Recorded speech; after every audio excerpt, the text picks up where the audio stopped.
தமிழக அரசுல சிறப்பு பிரதிநிதியாக டெல்லிக்கு செல்பவர்கள் என்பவர்கள் அங்க இருக்கக்கூடிய பல்வேறு மத்திய அமைச்சர்களோட பேசி தமிழகத்திற்கு என்ன உதவி வேணும், தமிழகத்தோட பிரச்சனைகள் என்னன்னு மத்திய அரசாங்கத்துக்கிட்ட எடுத்து சொல்லி அதை அரசியல் பூர்வமாகவும் ஆக்கப்பூர்வமாகவும் செய்ய வேண்டிய மிக முக்கியமான பணி. அதாவது ஒரு அதிகாரியை நியமிப்பது என்பது முதலமைச்சருடைய தனிப்பட்ட விருப்பம். அதை நாங்க ஒத்துக்கிறோம். அவங்களுக்கு ஒரு பிரிராகேட்டிவ் இருக்கு, அவங்க யார் வேணா நியமிக்கலாம். ஆனால் நியமித்த நபரை பற்றி சர்ச்சைகள் எழும்போது அதுக்கு பதிலளிக்க வேண்டியது மாண்புமிகு முதலமைச்சருடைய கடமை என்று நான் பார்க்கிறேன். அவரை பத்தி என்ன நிறைய விஷயங்கள் சொல்றாங்க. அவர் தமிழகத்தை சாராதவர், அது கூட பெரிய விஷயம் இல்ல. தமிழகத்தின் உணர்வோடு ஒன்றி தமிழகத்தோட நலனுக்கு வேலை பண்ணா கூட போதும். ஆனால் எந்த அளவுக்கு தமிழகத்தினுடைய பிரச்சனைகளை பற்றி புரிந்தவர், மத்திய அரசாங்கத்தினுடைய செயல்பாடுகள் என்ன, அவர்களுடைய திட்டம் என்ன, அதை எப்படி நாம இங்க கொண்டு வர முடியும் அப்படிங்கறதுல எந்த அனுபவமும் இல்லாதவர். அப்படி இருக்கிறனாலதான் அந்த விமர்சனத்தை மக்கள் வைக்கிறாங்க. அதற்கு முதலமைச்சர் அவர்கள் பதிலளிக்க வேண்டும், நடவடிக்கை எடுக்க வேண்டும். பிரச்சனை போகும்போது அந்த மாநிலத்தை சேர்ந்தவர் ஒருத்தர் பிரதிநிதியா இருக்கிறது. அதாவது மாநிலத்துல நீங்க கர்நாடக மாநிலத்துல இன்று தமிழக அரசில் அங்கம் வகிக்கின்ற காங்கிரஸ் கட்சியினுடைய முதலமைச்சர் தான் இருக்கார். அங்க கோயில்களுக்கெல்லாம் செல்லக்கூடிய நம்முடைய முதலமைச்சர் அவர்கள் இந்த பிரச்சனைக்காக நேரடியாக கர்நாடக முதலமைச்சரை சந்தித்து பேச வேண்டும். ஏனென்றால் எந்த காரணத்தை கொண்டும் மத்திய அரசாங்கம் இதில் உறுதியாக இருக்கிறது.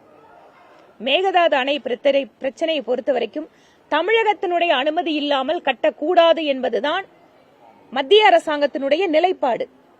அதை ஒரு காங்கிரஸ் கட்சியினுடைய முதலமைச்சர் மீறுகிறார் என்றால் இங்கிருக்கக்கூடிய அரசாங்கத்தினுடைய ஒரு கூட்டணி கட்சியினுடைய தலைவர் என்கின்ற முறையிலே நிச்சயமாக முதலமைச்சர் எதிர் பிரச்சனைக்கு தீர்வு காண முடியும்.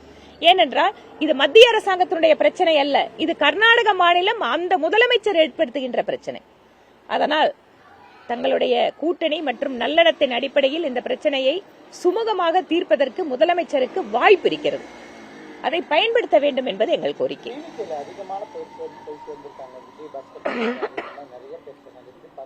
இல்லைங்க, எப்பவுமே ஒரு ஆளுங்கட்சின்னு வருகின்ற பொழுது மற்ற கட்சிகள்ல ஒரு சாட்டிஸ்பாக்சன் இல்லாதவங்க, இல்ல தங்களுக்கு வருங்காலம் இல்லன்னு நினைக்கிறவங்க, இல்ல அந்த கட்சியில ஏதாவது பிரச்சனை இருக்கிறவங்க போறதுங்கிறது வழக்கம்.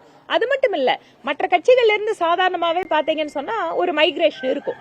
யார் ஆட்சிக்கு வந்தாலும் அந்த மாதிரிதான் இதுவும் நடக்குது.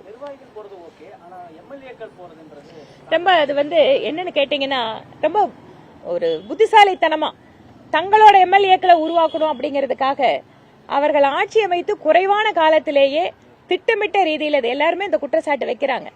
எம்எல்ஏக்களை ரிசைன் பண்ண வச்சு அவங்களோட சின்னத்துல நிக்க வைக்கிறதுக்காக பாக்குறாங்க.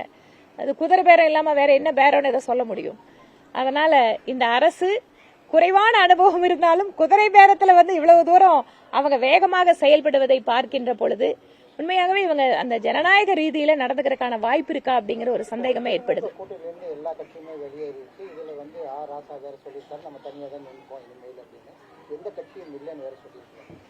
ஒவ்வொரு கட்சியும் கூட்டணி தொடர்பான முடிவுகளை எடுக்கலாம்.